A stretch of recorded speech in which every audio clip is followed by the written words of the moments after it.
North Carolina sweeps West Virginia and is headed to Omaha. But good grief, these Tar Heels just cannot make it easy on us, can they?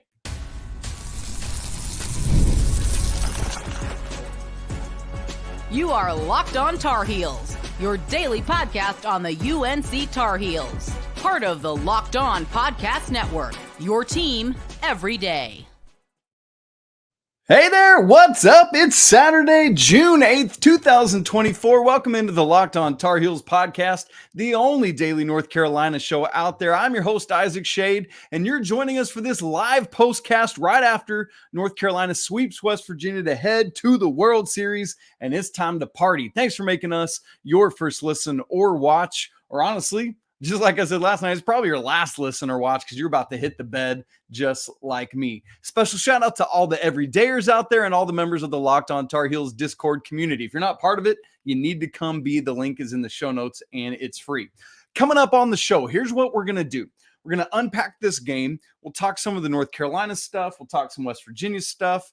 We'll talk big picture. We're going to look at some of the specifics, break down some of what happened, and then we're going to go to the chat at the end of this thing and see what questions and observations you have for me, see if I can answer any of that for you. And obviously, we'll be talking about this all throughout the week, Monday, and leading up to the College World Series. So let's dive right into this thing. The Tar Heels are headed back to Omaha for the first time since 2018, the 12th time in program history. Absolutely love to see it. For Scott Forbes, man, you absolutely love it. This guy that's been part of the program for so long, was an assistant, and now in year 4, he has taken the team to that promised land. Fell just short in his second year, getting swept by Arkansas at this same level. And man, that redemption is so sweet to get it now. Congrats to him. Here's where I want to start very first is just, Can these guys just have some win this postseason where it's like a no-doubter, a no-brainer? Good grief, all the come from behinds, hanging on by the skin of their teeth in this one, and we'll get to all that in a minute. But, I mean, it makes for electric baseball, and it's fun as a fan, but there are heart palpitations going like crazy. You might think we're going to start with Vance Honeycutt, but we got to talk about the pitching first, and we'll get to Vance in just a second. Why?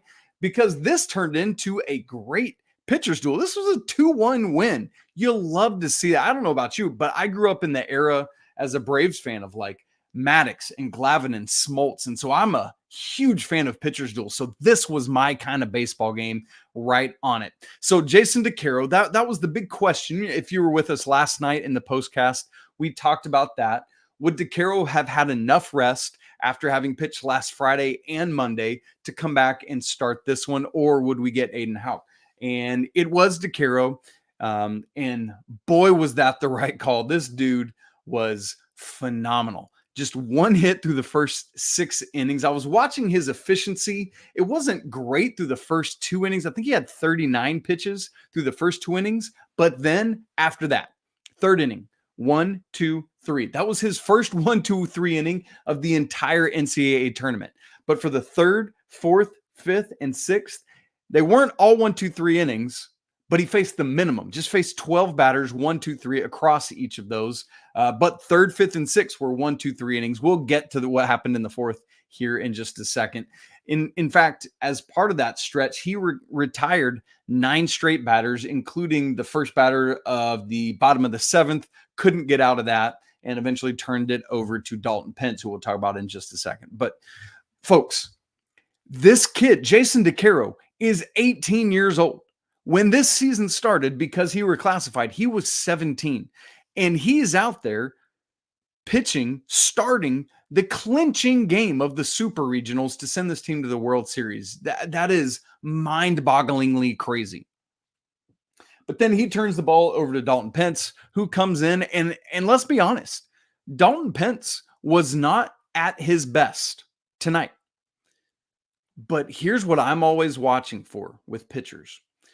Are you a good enough pitcher then even when you don't have your A game, can you find a way to do it with your B+ stuff? And that's what Dalton Pence did tonight. He fell behind the first 4 batters he faced when he came in, but still worked through it and got out of it. Was so proud of him, including his first batter that he faced was striking out West Virginia's all-time home run king, and great stuff there. And what I loved about Pence coming in, if you remember, West Virginia's lineup is stock full of left-handed batters. And so for those of you who don't know, that lefty on lefty matchup is what you're trying to get to. And so the fact that Pence comes in, a lefty, and is facing all those guys, it's like, oh yeah, that's exactly what we want. And how did they go tonight? Because they brought in, yes, White came 1, 2. I mean, it was still 6 or 7 lefties as Pence is pitching. So that's exactly what you're looking for if you're Steve Forbes. And so just really strong effort from Pence, again, despite not having his very best stuff. And I was curious to see if he would come back out for the 9th inning. He was getting a little up in pitches. He was going to face 3, 4, and 5 in the lineup, but did it. And we'll talk about that 9th inning because it was bonkers here in just a second. But love the pitcher's duel. Love what Carolina was able to get out of both DeCaro and Dalton Pence. Great stuff there. All right. We've waited long enough to get to Vance Honeycutt.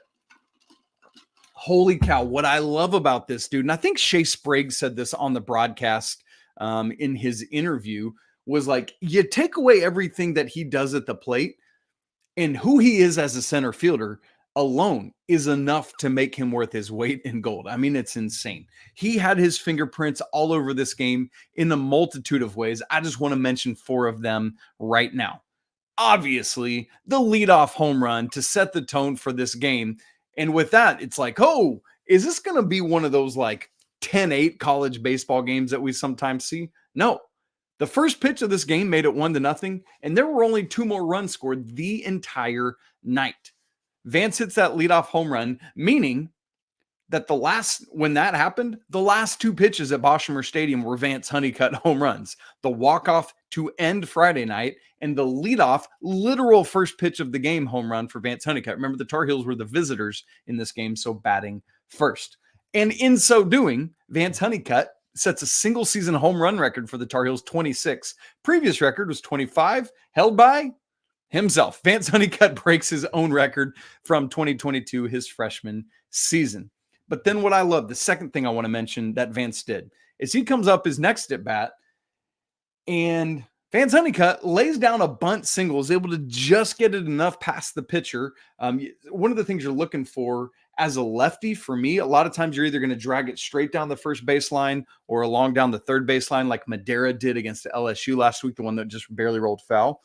But a good pocket that you can find a little hole in the defense is when you bunt, the first baseman is going to come up the line to get it. Second baseman, typically in a wheel play, will go cover first for him. So if you can kind of squeeze it between the pitcher and first base out to second, it's like a no man's land. He didn't quite get it that far out, but it was far enough where his speed is able to get past and get a single. And he comes around to score what was Carolina's only other run of the game, because after him, it was back-to-back singles. Was it Harbor and D'Onofrio that brought him around? Or was it? No, it must have been Cook and Harbor that got him. Yes, it was. Parks Harbor came through with that RBI. And that was it offensively for Carolina. Again, Vance Honeycutt, fingerprints all over both of those runs. But then in the outfield, 4th inning, man. I talked about that stretch from the 3rd through the 6th where DeCaro faced the minimum.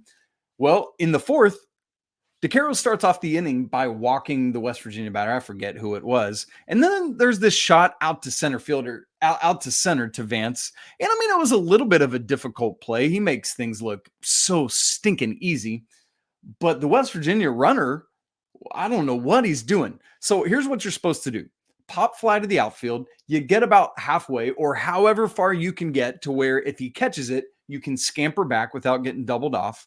Or if he drops it, then you're far enough along that you can keep trucking, unless it's a play where you can tag up and go. But this wasn't, right? It's just I'm going to say routine fly out to center, but Vance made a great play on it.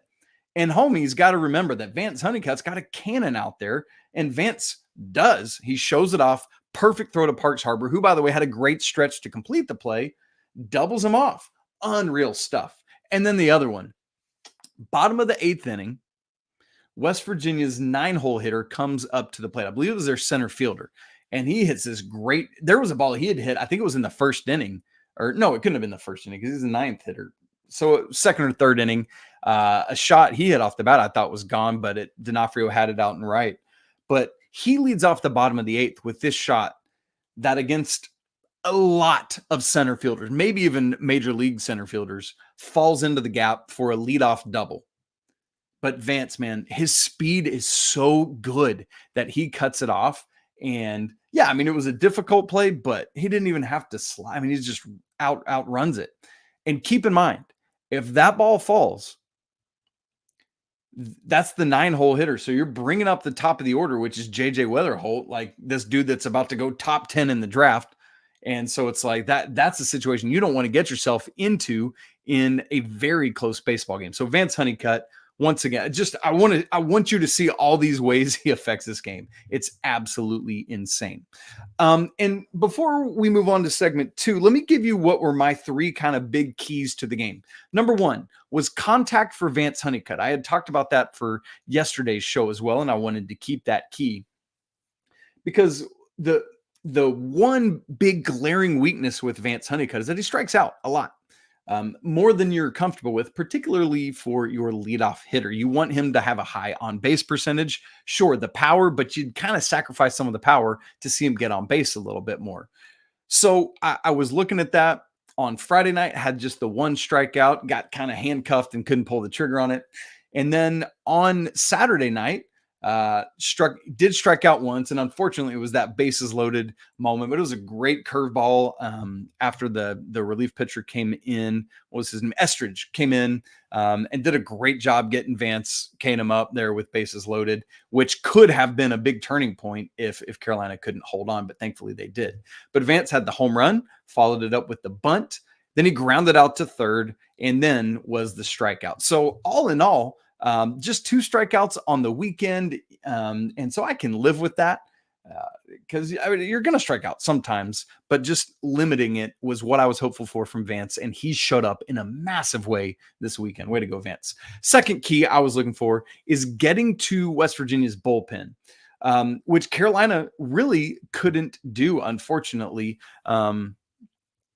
Because Switalski was really efficient. I mean, he was matching DeCaro and quite frankly, had a lower pitch count than DeCaro did for a long time, was really, really efficient. So Carolina couldn't get to their bullpen. But when they did, Estridge came in and did a phenomenal job. He had that walk. Who was it? D'Onofrio walked, stole second base. I think that's literally the only base runner he allowed in, 2+ in. I think it was like 2 1/3, 2 2/3. And so really good stuff. So Carolina got to the bullpen, but couldn't get it done there as we expected. That's been the storyline. Coach Mazey had said our bullpen is hanging by a thread, but Carolina was able to do it in other ways and get the W. And then the third key that I was watching for in this one was how do you handle their superstar, JJ Weatherholt? He was 0 for 4 in this game. Started 0 for 2. I forget what he did in his third at bat off the top of my head as we're just going live here after the game. But the key at bat for me, his fourth at bat, bottom 8th, 1 out. He comes up versus Dalton Pence.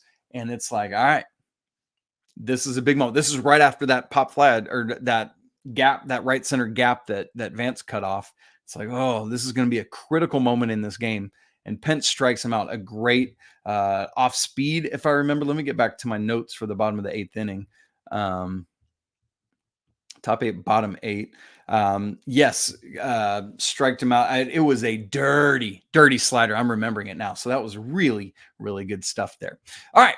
We want to get to some of the critical moments from the game, some things that happened, and get into the weeds on that. A few other big picture things. We'll look ahead to what's next, and then we'll get to all of your comments about and questions, see what we can answer. We'll do all that coming up in just a second.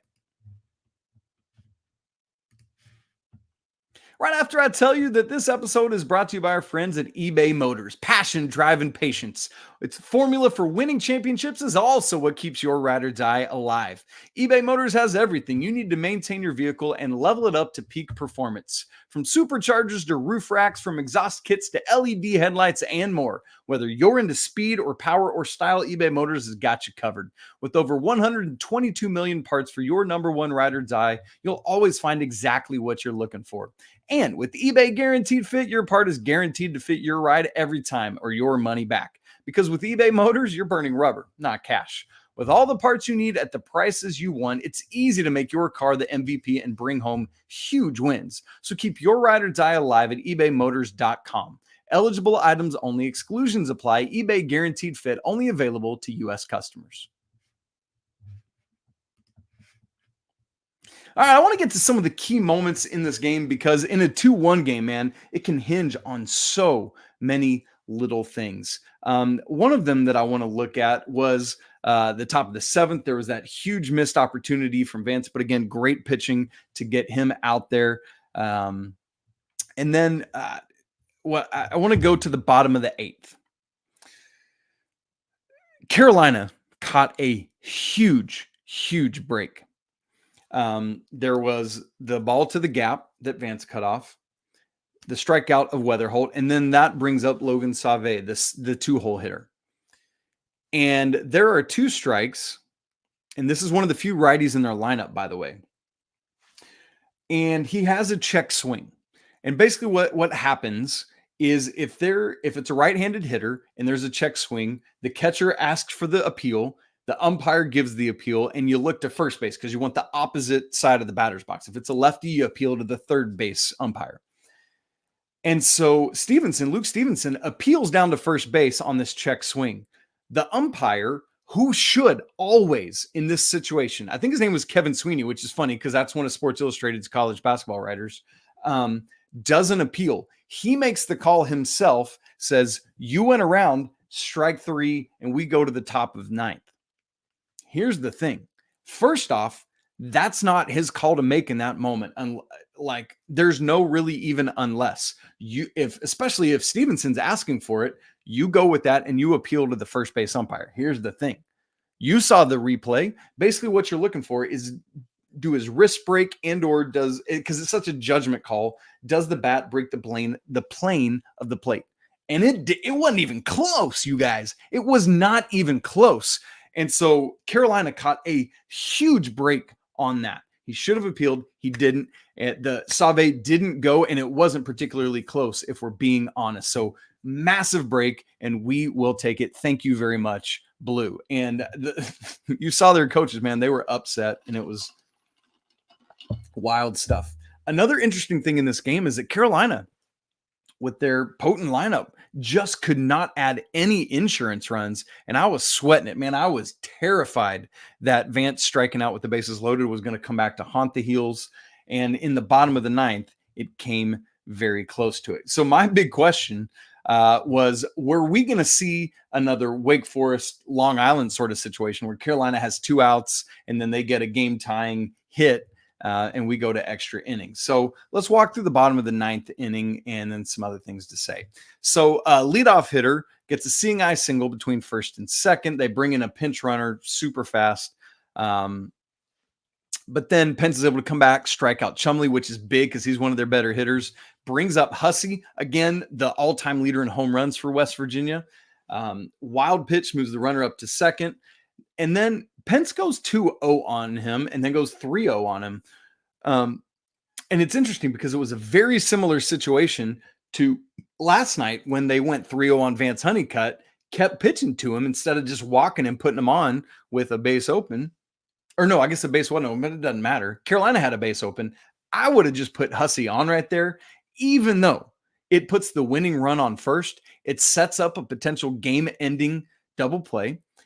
It takes the bat out of the hands of the all-time home run leader at West Virginia. And oh, by the way, it turns out they call on a pinch hitter after that.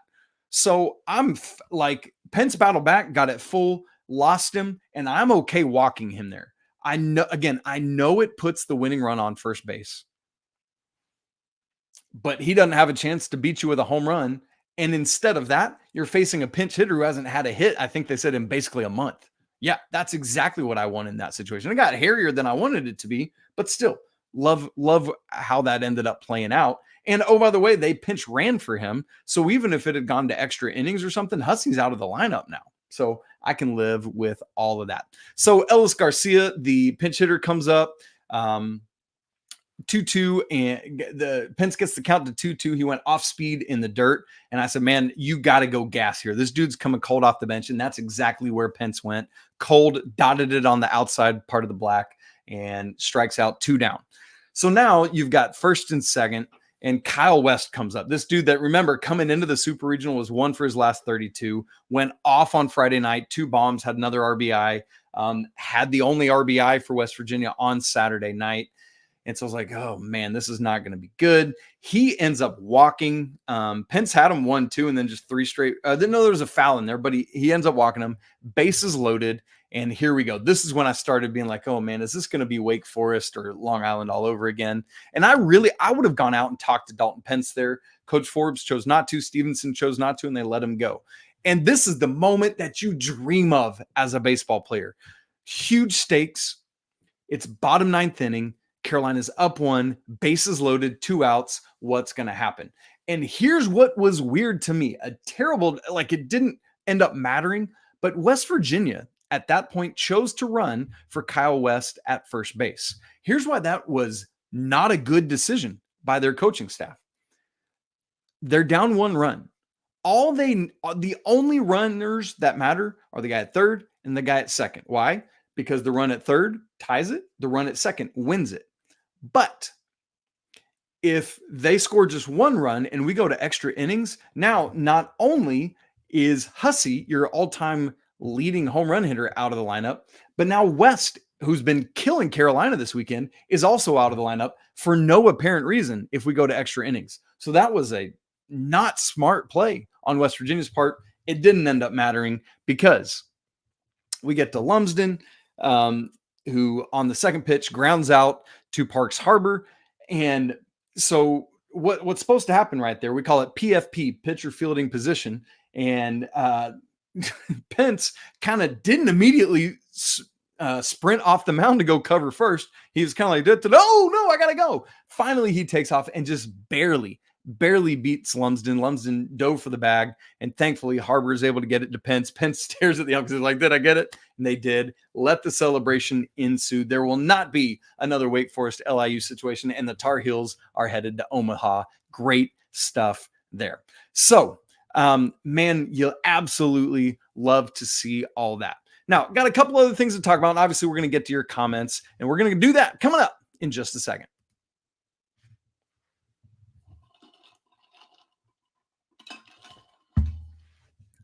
North Carolina finished this season 37-3 at the Bosch. Y'all, that is absolutely insane to me to do that well. But that's why it's so critical to host a regional, to host a super regional, because you get to play at this place that has been so good to you all season long. And that crowd, man, they were so loud. The reported attendance was 4,491, the biggest ever at the Bosch. And that's probably not counting all the patrons out beyond the outfield fence or everyone up in the field hockey stands. You love to see it. And I mean, from the get-go, the chants of Tar Heels, there were key critical moments, like when Vance came up with bases loaded in the 7th or whenever that was. The anticipation you could feel from the crowd, it was electric, and you love to see it.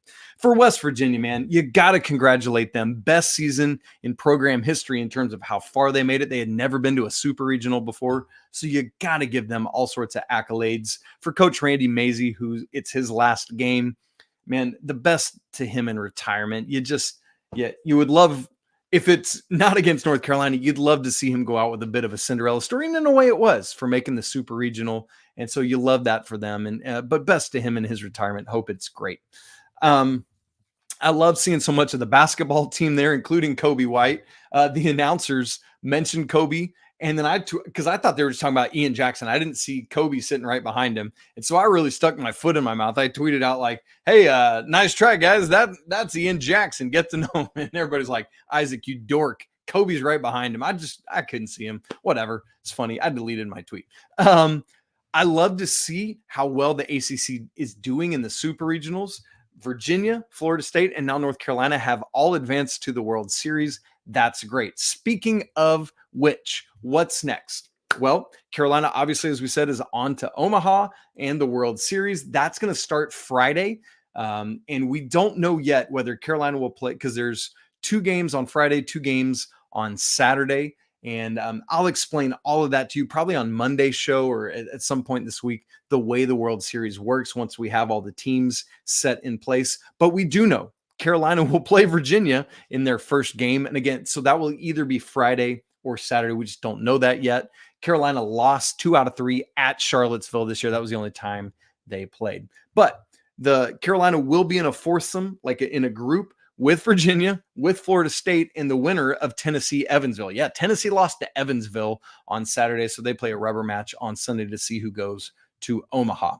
The other side of the bracket is going to be the winner of Kentucky-Oregon, the winner of NC State, who drubbed UGA on Saturday, the winner of Clemson and Florida, and the winner of Oregon and Texas A&M. So that's just a little primer to get you ready for what's going to go on with the World Series. All right, let's get to the comments because I'm sure there are all sorts of great questions in here, and I want to see what you guys all have to say. Robert Butler, this is just a big picture question. This isn't necessarily about baseball, but I'll answer it. Robert says, does anyone know Isaac's connection to UNC? Is he an alum? I love this podcast. First off, Robert, thank you, man. I love that you love the podcast. You know what? I love it too, and I have a blast, and I hope all of you do too, checking in with us. No, I am not an alum. I graduated from Milligan College, now Milligan University in Johnson City, Tennessee. I grew up in the Atlanta area, and I had a basketball coach at a very young age who just got me hooked on the Tar Heels, like absolutely got me hooked. My first memory of watching the Tar Heels is the 93 national championship game. I was spending the night at a buddy's house, and I just vividly remember Chris Webber calling that timeout. And so I've just been hooked ever since. And I love what I get to do because I want to be somebody that celebrates the young men and women who play these sports at the collegiate level. And I want to elevate them in their stories. So that's why I do this. And I want to share it with all of you. That's a big part of it, obviously, too. So let's keep going down through here. Paul H. Paul, great to see you in here again, my man. Paul says, is there a better way to punch the ticket to Omaha? What a pitching performance. We already talked about that from both DeCaro and Pence. I mean, what an absolute dude Dalton Pence has been this offseason, you guys. Man, you love to see it. But yeah, Paul, because look, gang, for so much of this season, the narrative has been Carolina's offense is really, really strong, but the defense, you know, at times kind of fails them or lags behind or things like this. And I mean, Carolina's defense has been really, really good. They had, you know, I think there was 1 error, maybe 2 on Friday night, no errors tonight. Gavin Gallagher almost had an unbelievable play at third base, but he did knock it down, keep it from going to the outfield. Obviously, Vance is always doing work out there as well. But yeah, that the pitching performance, I hope, shows you that Jason DeCaro, man, he can slow that heartbeat down in the moment and be ready to go. T-Man, what's up? T-Man says, Isaac, would you like Vance to go to the Braves? Boy, I would love that. Only problem is the Braves got my guy, Michael Harris, the second, who's actually from one of my rival high schools on the south side of Atlanta, roaming center field. But look, if I could have Harris in center, Acuna in right, and Vance out and left, I'll take that. Absolutely. Got to cut down on his strikeouts. So I can't be living with that strikeout rate that Vance has. But yes, 100%. We just talked about the ACC, but Paul says, looks like Omaha is turning into the ACC tournament part 2. Yeah, because as I said, the ACC already has 3 teams in Omaha, and they very well could have more. NC State is 1 win away. Who lost today? Somebody lost. I can't remember who it was, but one of the ACC teams lost. Clemson lost, and so we'll see what happens there. But man, crazy stuff. All right, we'll keep going.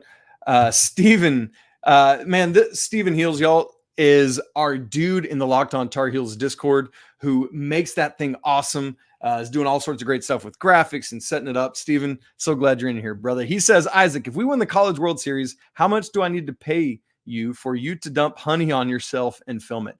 There is not enough money in the world for me to dump honey all over myself, even without filming it, because then I'd have to shave my head and do all sorts of stuff.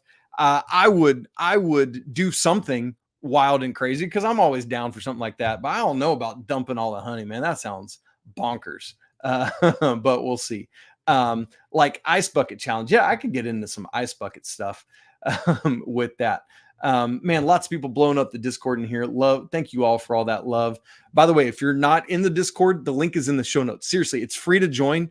I always say, come for the Tar Heels, stay for the community. You won't be disappointed.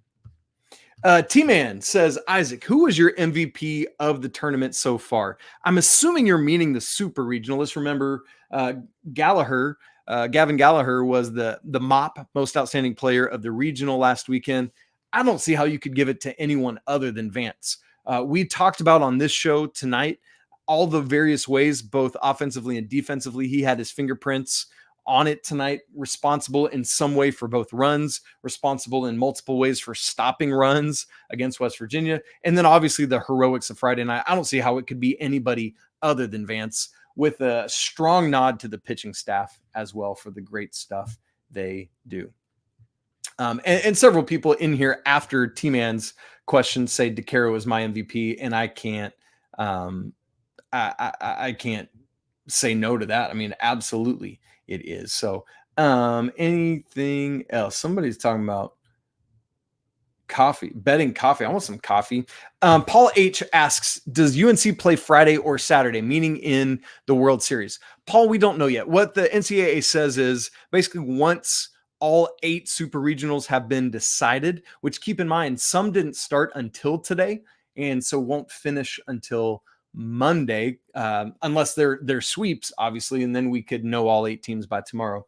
But once all 8 teams are set, at that point, the NCAA will let us know how that's going to go down. But there will be 2 games Friday. I believe it's 2 and 7, and 2 games on Saturday, 2 and 7.